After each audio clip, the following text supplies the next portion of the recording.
अमीर ननद की गरीब भाभी। रीना एक मध्यम परिवार की लड़की थी, लेकिन उसकी भाभी शिवानी एक बड़े घर की बेटी।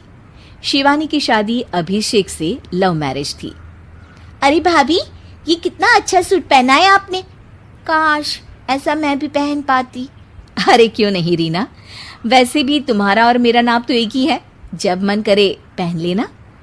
भाभी, आपको आपके पापा ने कितने अच्छे कपड़े गहने दिए हैं। मैं उनकी इकलौती बेटी जो हूँ। बेटी तो मैं भी इकलौती हूँ, लेकिन क्या करे, पापा है नहीं, पता नहीं कैसे होगी मेरी शादी। तभी वहां शिवानी की सास आ जाती है। अरे क्यों नहीं करेगा भाई तेरी शादी धूमधाम से, आखिर जिम्मेदारी है तो उसकी। और वो दिन भी आ जाता है जब रीना की शादी तय हो जाती है। अभिषेक, क्या हुआ? आप इतने परेशान तो कभी नहीं दिखे, कोई बात है तो बताइए मुझे। अरे शिवानी, वैसे तो शादी का सारा इंतजाम हो गया है, लेकिन गहनों का रेट तो आसमान छू रहा है। कैसे क्या करूं, कुछ समझ में ही नहीं आ रहा। थोड़ी देर में शिवानी अपने पूरे गहने अभिषेक के सामने रख देती है। ये लीजिए, गहनों का इंतजाम भी हो गया। अरे नहीं नहीं शिवानी, मैं ये गहने किसी हालत में भी नहीं ले सकता। ये तुम्हारे पिता ने तुम्हें दिया था, और तुम हो कि। तभी वहां सास आ जाती है। अरे तो क्या हुआ, इसकी तो हो गई ना शादी, अब किसे दिखाने हैं इसने गहने। सास गहनों का डिब्बा शिवानी के हाथ से लेकर वहां से चली जाती है। रीना की शादी धूमधाम से होती है और अब वो बड़े घर की बहू बन जाती है। वहीं रीना की शादी के बाद शिवानी और अभिषेक उसकी शादी के कर्जों से डूब जाते हैं। मैं सोच रही हूँ नौकरी करनी शुरू कर दूँ, वैसे भी पढ़ी लिखी हूँ, आपकी थोड़ी मदद भी हो जाएगी। वैसे शिवानी, कुछ दिन कर लो तो अच्छा ही होगा, क्योंकि ज़रूरत भी है। अब शिवानी भी नौकरी करने लगती है और घर खर्चे में अभिषेक का हाथ बटाती है। एक दिन शिवानी, रीना का फोन आया था, कह रही थी कि आने वाले त्योहार में उसके ससुराल जाना है। ठीक है माँ। अरे ठीक तो है, लेकिन एक काम कर लेना, उसके सास ससुर से लेकर पूरे खानदान के कपड़े मिठाइयाँ सब ले आना, और हो सके तो रीना के लिए छोटे से कान में पहनने के बूंदे भी। और क्या है ना, शादी में उसे सारी बड़ी बड़ी कान की ज्वेलरी दी थी, घर में पहनने के लिए तो उसके पास कुछ भी नहीं है।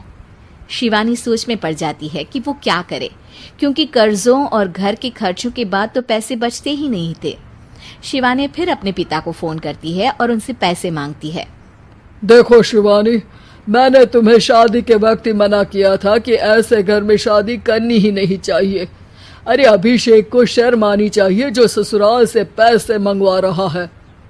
शिवानी को पिता की बात पर गुस्सा आ जाता है। आप मेरे पिताजी हैं और मैं परेशान थी, इसलिए आपसे मदद की उम्मीद की पापा। अभिषेक को तो पता भी नहीं है कि मैंने आपसे पैसे मांगे हैं। शिवानी सोचती है कि वो अभिषेक से बात करे, लेकिन फिर उसे लगता है कि वो टेंशन ले लेगा। तभी शिवानी की नजर हाथ के कंगन पर पड़ती है, सीधे बाजार जाती है और उसे बेचकर ननद के घर ले जाने का सारा सामान लेकर आती है और सास के सामने रख देती है। हाँ ठीक है, लेकिन फल थोड़े और अच्छी क्वालिटी के होने चाहिए थे। शिवानी कुछ नहीं कहती, वहां से चली जाती है। एक दिन शिवानी, रीना का फोन आया था, बहुत रो रही थी। क्यों माँ, क्या हुआ? सब ठीक तो है ना उसके ससुराल में? अरे तूने तो उसकी नाक ही कटवा दी। अब मैंने क्या कर दिया माँ? कह रही थी कि बड़े घर की बहू है भाभी, जो कपड़े दिए वो ब्रांडेड भी नहीं थे। तू तो जानती है ना उन लोगों का पहनावा कितना अच्छा है। तू तो मेरी बेटी का भला कभी सोचती नहीं। हाय भगवान, अरे बड़े घर की बहू है, इसी बात की जलन है ना तुझे, लेकिन याद रख मेरी बेटी का सोचने के लिए भगवान है, तुम लोग कभी उसका बुरा नहीं कर पाओगे। अब शिवानी के मन में सवाल था कि क्या ईश्वर सिर्फ रीना के साथ है, उसके साथ नहीं। लेकिन उसे सुकून था कि वो अभिषेक के साथ उसकी जिम्मेदारियों को निभाने में बराबरी की हकदार है। शिवानी वहां से चली जाती है। वो सास से कुछ नहीं कहती, क्योंकि अमीर घर की बहू बनकर रीना को भले ही सुकून ना हो, लेकिन गरीब घर की बहू बनकर शिवानी खुश है। क्योंकि खुशी पैसों से नहीं, परिस्थितियों पर निर्भर करती है। 3 तिगाड़ा काम बिगाड़ा। 3 बहुओं के रवैये से सासू माँ बहुत परेशान थी। दरअसल बात ये थी कि तीनों बहुओं में किसी बात को लेकर अनबन हो गई थी। तब से ही तीनों एक दूसरे से मुंह फुलाए रहती थी। ना कोई सीधे मुंह किसी से बात करती, ना किसी का कहना मानती। पड़ोसी भी इस बात को जानते थे और जाने कैसे कैसे बातें भी करते। इसीलिए सासू माँ ने तीनों बहुओं को तुरंत अपने कमरे में बुलाया। मैं कई दिनों से देख रही हूँ, तुम तीनों अलग अलग सारे काम कर रही हो। ये सब नहीं चलेगा, तीनों को मिलकर ही काम करना पड़ेगा। सास की बात सुनकर एकदम से बड़ी बहू बोल उठती है। नहीं मम्मी जी, मैं इन दोनों के साथ कुछ नहीं कर सकती। मैं इस घर की बड़ी बहू हूँ, फिर भी ये मेरा कहना बिल्कुल भी नहीं मानती। अरे जेठानी जी, जानबूझकर मुझे डबल काम करवाती है आप, और छोटी मुझसे टेढ़े मुंह ही बात करती है। इन दोनों के बीच हमेशा सैंडविच बन जाती है मेरी, और मैं हमेशा आलू की तरह बीच में मसली जाती हूँ। मम्मी जी, इन दोनों को लगता है कि मैं छोटी हूँ तो इनके पैरों तले दब जाऊंगी, लेकिन नहीं, मेरा भी उतना ही अधिकार है जितना इन दोनों का है। बड़ी आई दोनों मेरी चुगली करने के लिए, मुझे क्या कम समझ रखा है। तीनों बहू एक दूसरे से बहस करने लगती है और सास दोबारा ये देखकर टेंशन में आ जाती है और सबसे कहती है, चुप हो जाओ, अब से तुम तीनों सारे काम एक साथ करोगी, आंख बंद करके एक दूसरे की बात सुनोगी। तुम तीनों इस बात को गांठ बांध लो, वरना अगली छुट्टियों में तुम्हारा अपना मायके जाना कैंसिल। सास की बातें सुनकर डर के मारे तीनों हामी भर देती हैं। जी मम्मी जी, मैं समझ गई। हाँ मम्मी जी, जैसा आप कहें। आप जो कहेंगी मैं वही करूंगी।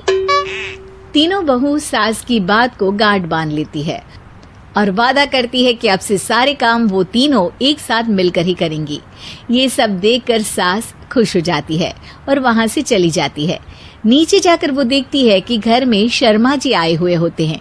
सास जोर से आवाज लगाकर कहती है, अरे बहू, जरा चाय बनाकर तो लाना, शर्मा जी आए हैं। सास की बात सुनकर तीनों बहू तुरंत किचन की ओर भागती है और चाय बनाना शुरू कर देती है। मुझे तो एकदम मसाले वाली कड़क चाय पसंद है, तो हम शर्मा जी के लिए मसाले वाली चाय ही बनाएंगे। अरे नहीं दीदी, गर्मी के मौसम में मसाला चाय कौन पीता है? मैं तो शर्मा जी के लिए इलायची वाली चाय ही बनाऊंगी। ये कैसी बात कर रही हैं आप दोनों? मेरी मम्मी ने सिखाया है कि मेहमान को ज्यादा दूध और शक्कर वाली चाय देनी चाहिए, वरना वो घर वालों को कंजूस समझते हैं। तो मैं तो शर्मा जी को ऐसी ही चाय दूंगी। तीनों बहुएं अपने अपने तरीके से चाय में शक्कर, मसाला, पत्ती सब डाल देती है। उबलने के बाद तीनों मिलकर चाय बाहर लेकर जाती है और शर्मा जी और सासू माँ को देती हैं। चाय पीने के बाद शर्मा जी सासू माँ को देखकर शर्मा जाते हैं और शर्मिंदा महसूस करते हैं कि आखिर उन्होंने चाय पीने के लिए हामी क्यों भरी। सासू माँ भी चाय पीना शुरू करती है और कहती हैं, अरे बहू, ये कैसी चाय बनाई है? चाय है या मीठे दूध की बासुंदी? हाँ, चाय अच्छी नहीं लगी क्या? कोई बात नहीं, हम पराठा बनाकर लाते हैं। चलो चलो अंदर। हाँ हाँ चलो। हाँ आती हूँ मैं भी। नहीं नहीं, मेरा पेट चाय ने ही चौपट कर दिया, वही काफी है। पराठे से पोपट नहीं करवाना, मैं तो चलता हूँ। शर्मा जी चुपचाप पतली गली से निकल जाते हैं। अगले दिन सास बहुओं से कहती है, अरे बहू, जाओ जाके ऊपर के गेस्ट हाउस की सफाई कर दो। कल हमारे यहाँ मेरे दूर के रिश्तेदार आने वाले हैं, तो पूरे कमरे को चमका देना, समझी? तीनों बहू सास की बात को मानकर ऊपर सफाई करने चली जाती हैं और तीनों कमरे की सफाई चालू कर देती है। बड़ी बहू मकड़ी के जाले साफ करती है तो बीच वाली झाड़ू लगाना और छोटी वाली सर्फ डालकर जमीन धोना शुरू कर देती है। अरे दीदी जेठानी जी, अभी मैंने पूरी फर्श धोई और आप फिर से धूल नीचे गिरा रही हैं। और मछली जेठानी जी, आप बिना झाड़ू की धूल यहाँ छटक रही हैं। अरे तीनों को साफ करना है, एक साथ सफाई करते हैं ना। अरे वही तो, हम साथ साथ हैं, घर साफ साफ है। तीनों बहू ऐसे ही काम में उलझ जाती है और 2 घंटे तक एक ही कमरे की सफाई करती रहती है। बहुत देर से अपनी बहुओं को ना देखने के कारण सास ऊपर कमरे में उन्हें देखने जाती है, लेकिन कमरे में घुसती ही वो गीली फर्श पर फिसलने के कारण नीचे गिर जाती है।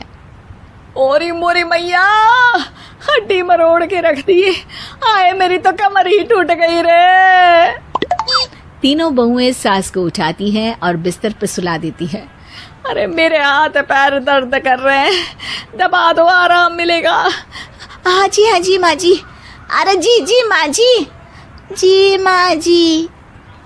और तीनों बहुएं एक साथ सास के हाथ को दबाना शुरू कर देती हैं। माँ की तो चीख ही निकल जाती है और नतीजा ये होता है कि सास के बचे हुए शरीर में भी दर्द उठ जाता है। हाय राम, ये क्या कर दिया तुम तीनों ने। अरे मेरी तो किस्मत ही फूटी है कि तुम जैसी बहुएं मुझे मिली। हे भगवान, पूरे शरीर में दर्द बढ़ गया है, अब तो पता नहीं कि चल भी पाऊंगी या नहीं। माफ करो, मुझे गलती हो गई मुझसे कि तुम तीनों को एक साथ काम करने के लिए बोला। सोचा था तीनों मिलके अच्छे से काम करेगी, लेकिन बड़े बुजुर्ग सही कहते थे कि 3 तिगाड़ा काम बिगाड़ा। तुम लोगों ने ये बात ना आज साबित करके दिखा दी। तुम तीनों को तो समझाना यानी मानो भैंस के आगे बीन बजाना है। तुम्हें अकेले अकेले काम करना है ना, तो अब से तुम अकेले ही अपना अपना काम करो। तीनों बहुएं वहां से जाने लगती है। अरे कहाँ जा रही हो? आप ही ने तो कहा कि अपना अपना काम तो मुझे मुल्तानी मिट्टी लगानी है। अरे मुझे भी तो नेल पॉलिश लगानी है, मुझे ना मेहंदी लगानी है। सास अपना सर पीट लेती है और कहती है, अरे मुझे भी लगाना है कुछ।